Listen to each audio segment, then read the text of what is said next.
Allah akan memberinya anugerah yang sama dengan anugerah yang diberikan kepada Nabi Ibrahim alaihissalam. Salah satu anugerah yang diberikan kepada Nabi Ibrahim alaihissalam adalah gelar Khalilullah, artinya kesayangan Allah. Oke, assalamualaikum warahmatullahi wabarakatuh. Welcome back to my YouTube channel guys. Bertemu lagi dengan saya di channel Agus GG. Jadi pada kesempatan kali ini kita akan mencoba sedikit membahas mengenai fadilah atau keutamaan sholat sunnah tarawih. Sholat sunnah tarawih adalah sholat sunnah yang khusus dikerjakan di malam-malam bulan Ramadan. Artinya apa? Artinya tidak ada sholat sunnah tarawih di selain bulannya bulan Ramadan. Jadi ini hanya sebulan dalam satu tahun, dan sayang sekali kalau kita melewatkan kesempatan sholat sunnah tarawih ini.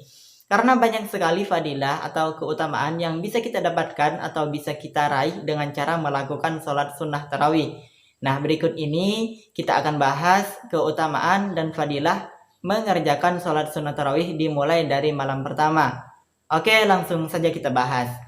Jadi diriwayatkan dari Sayyidina Ali bin Abi Thalib radhiyallahu an bahwa sesungguhnya Sayyidina Ali berkata, Nabi Muhammad sallallahu alaihi wasallam pernah ditanya tentang keutamaan sholat sunnah tarawih pada bulan Ramadan.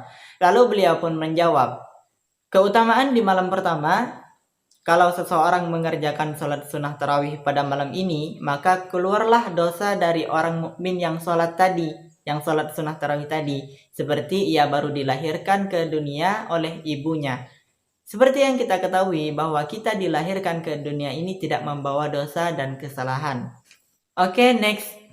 Keutamaan di malam kedua. Kalau seseorang mengerjakan sholat sunnah tarawih di malam ini, di malam kedua bulan Ramadan, maka diampuni dosanya dan dosa kedua orang tuanya selagi mereka mukmin. Mukmin artinya orang yang beriman, baik itu beriman kepada Allah, kepada Rasulnya, atau hal-hal yang berkaitan dengan Allah dan Rasulnya. Oke, next. Keutamaan di malam ketiga. Kalau ada seseorang yang sholat sunnah tarawih di malam ini, maka malaikat di bawah arsy itu berseru kepada mereka, mulailah melakukan kebaikan, yaitu sholat sunnah tarawih, maka Allah akan mengampuni dosamu. Jadi 3 malam berturut-turut itu membahas tentang pengampunan dosa, yaitu di malam pertama, malam kedua, dan malam ketiga. Itu memiliki kesempatan untuk meminta ampun atau diampuni dosanya oleh Allah Subhanahu wa Ta'ala. Jadi sayang sekali kalau kita meninggalkan sholat sunnah tarawih, apalagi dengan alasan malas, dengan alasan kekenyangan saat berbuka puasa. Oke, next. Keutamaan di malam keempat. Kalau seseorang mengerjakan sholat sunnah tarawih di malam keempat, maka pahalanya itu sama seperti pahala orang yang sedang membaca kitab Zabur, kitab Taurat, kitab Injil, dan kitab Al-Quranul Karim. Jadi masih ingat nggak kitab Taurat itu diturunkan kepada Nabi siapa, kitab Injil itu diturunkan kepada Nabi siapa, kitab Zabur itu kepada siapa? Masih ingat nggak? Sama, ya, sama. Saya juga lupa. Jadi kitab Taurat itu diturunkan kepada Nabi Musa alaihissalam, kitab Injil itu diturunkan kepada Nabi Isa alaihissalam, dan kitab Zabur itu diturunkan kepada Nabi Daud alaihissalam. Sedangkan kitab Al-Quranul Karim seperti yang kita ketahui diturunkan kepada Nabi kita, Nabi besar Muhammad sallallahu alaihi wasallam. Jadi mengerjakan salat sunnah tarawih di malam keempat ini memiliki fadilah atau ganjaran yang sangat besar. Seperti yang kita ketahui, yaitu membaca satu huruf dari Al-Quran itu dibalas dengan 10 kebaikan. Apalagi dikerjakannya itu di bulan Ramadan. Bukankah kalau kita mengerjakan satu amal di bulan Ramadan itu akan dibalas 10 sampai dengan 700 kali lipat guys. Oke? Oke, next. Keutamaan di malam kelima. Kalau seseorang mengerjakan sholat sunnah tarawih di malam kelima ini, maka ganjarannya atau pahalanya itu sama seperti seseorang yang melaksanakan sholat di Masjid Nabawi, di Masjidil Haram, di Masjidil Aqsa. Nah, pertanyaannya, apakah beda ganjaran atau pahala seseorang yang sholat di Masjidil Haram, Masjid Nabawi dengan masjid-masjid yang lainnya? Apakah beda?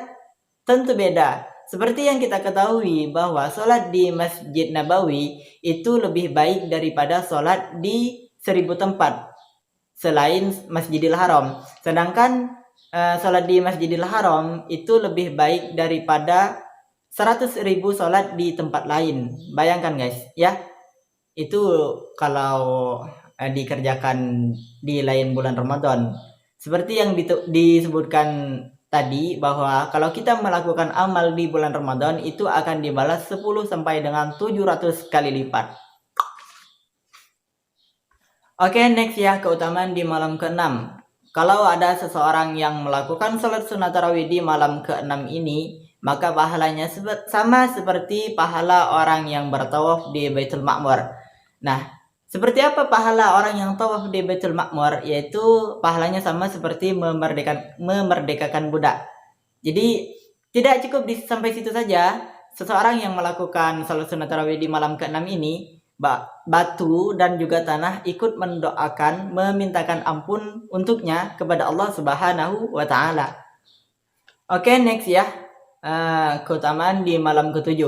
Seseorang yang melakukan salat sunat tarawih di malam ke-7 ini, pahalanya ia seakan-akan hidup pada zamannya Nabi Musa alaihissalam dan memberikan pertolongan atas serangan Raja Fir'aun dan Haman, ya. Jadi nggak kebayang ya pahala yang bisa kita dapatkan di salat sunat tarawih di malam ke-7 ini. Bayangkan bagaimana pahalanya kita menolong seorang nabi. Oke, next ya, keutamaan di malam ke-8. Kalau ada seseorang yang melakukan sholat tarawih di malam ke-8 ini, Allah akan memberinya anugerah yang sama dengan anugerah yang diberikan kepada Nabi Ibrahim alaihissalam. Salah satu anugerah yang diberikan kepada Nabi Ibrahim alaihissalam adalah gelar Khalilullah, artinya kesayangan Allah. Nah, di sini siapa yang cita-citanya ingin menjadi kesayangan Allah? Jadi kalau kalian ingin jadi kesayangan Allah, jangan lewatkan atau jangan tinggalkan sholat sunnah tarawih di malam ke-8 ini. Oke, next ya, keutamaan di malam ke-9. Kalau ada seseorang yang melakukan sholat sunnah tarawih di malam ke-9 ini, maka dia seakan-akan beribadah seperti ibadahnya para nabi. Jadi gimana ibadahnya para nabi? Kalau ibadahnya para nabi itu sudah pasti diterima oleh Allah Subhanahu wa Ta'ala, guys. Oke, next ya, keutamaan di malam ke-10. Kalau ada seseorang yang melakukan sholat sunat tarawih di malam ini, di malam ke-10 bulan Ramadan, maka Allah akan memberinya rizki yang lebih baik di dunia maupun di akhirat. Nah, pemahaman tentang rizki itu adalah segala sesuatu yang dimanfaatkan, baik itu harta, tenaga, pikiran, atau yang lain-lain. Jadi segala sesuatu yang dimanfaatkan itu adalah rizki. Jadi tidak hanya meliputi harta saja yang disebut dengan rizki. Jadi sampai sini dulu, nanti kita lanjut di part berikutnya, yaitu di malam ke-11 sampai dengan malam ke-20. Jadi kalau ada kesalahan, kritik dan sarannya saya tunggu di kolom komentar ya. Akhirul kalam billahi taufiq wal hidayah. Wassalamualaikum warahmatullahi wabarakatuh.